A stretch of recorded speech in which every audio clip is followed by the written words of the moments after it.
తెల్లవారే వెలుగు రేఖలా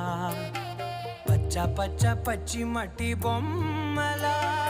అల్లి బిల్లి వెన్న పాల నురగలా అచ్చ తెలుగు ఇంటి పూల కొమ్మలా